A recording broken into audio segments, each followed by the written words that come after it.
बहुत समय पहले रामपुर नाम के एक छोटे से गांव में अर्जुन नाम का मेहनती युवक अपनी पत्नी राधा के साथ रहता था। वह रिक्शा चलाकर गुजारा करता था, लेकिन एक दिन उसका रिक्शा गड्ढे में गिर गया और टूट गया। अर्जुन को कोई काम नहीं मिला तो वो मायूस होकर घर लौट आया। तभी रास्ते में उसे एक भूखी बूढ़ी दादी मिली। अर्जुन ने अपने टिफिन की गरम कचौड़ियां उन्हें खिला दी। खुश होकर दादी ने उसे एक जादुई कढ़ाई दी और कहा, इसमें कचौड़ी बनाओ, जब 2000 कचौड़ी बिक जाएंगी तब इसका चमत्कार तुम्हारी किस्मत बदल देगा। राधा ने जब उस कढ़ाई में कचौड़ी बनाई तो वे सोने जैसी चमकीली और बहुत स्वादिष्ट बनी।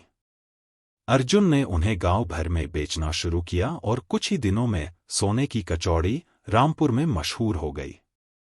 जब 2000 कचौड़ियां बिक गईं तो अगली कचौड़ी सच में सोने की बनी और जादुई आवाज आई, अब जब चाहो इस कढ़ाई से जादुई कचौड़ी मांग सकते हो। धीरे धीरे अर्जुन और राधा की जिंदगी बदल गई। नया घर, खेत, खुशहाली सब मिल गया। लेकिन रामपुर का लालची साहूकार भैरव उन्हें देखकर जलने लगा। एक रात वह अपने नौकर हरिया के साथ मिलकर वह जादुई कढ़ाई चुरा लाया। लेकिन जैसे ही उसने उसमें कचौड़ी तलने की कोशिश की, उसमें से पत्थर जैसी कचौड़ियां निकलकर उस पर हमला करने लगीं।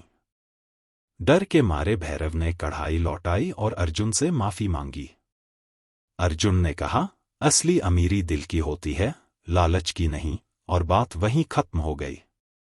लेकिन असली चमत्कार तो अभी बाकी था। एक दिन राधा ने सुबह की पहली कचौड़ी कढ़ाई में तली, लेकिन जैसे ही वो कचौड़ी तली गई, उसमें से हल्की नीली चमक निकली और एक छोटा सुनहरा पत्रा बाहर गिरा। उस पर लिखा था, अगर कोई सच्चे दिल से भूखे को यह कचौड़ी खिलाएगा तो उसकी एक अधूरी इच्छा पूरी होगी। लेकिन याद रहे, एक इंसान के लिए ये वरदान सिर्फ एक बार है। अर्जुन और राधा इस नए रहस्य को लेकर चुप रहे। कुछ ही दिनों बाद गांव में एक अनाथ बच्चा मुन्ना भूख से बेहाल उनके दरवाजे पर आया। अर्जुन ने मुस्कुराकर उसे जादुई कचौड़ी दी। अगले ही दिन उस बच्चे को एक खोया हुआ परिवार मिल गया, जो सालों से उसे ढूंढ रहा था। अर्जुन और राधा समझ गए कि अब कढ़ाई सिर्फ कमाई का जरिया नहीं रही, यह अब एक चमत्कारी सेवा बन चुकी है।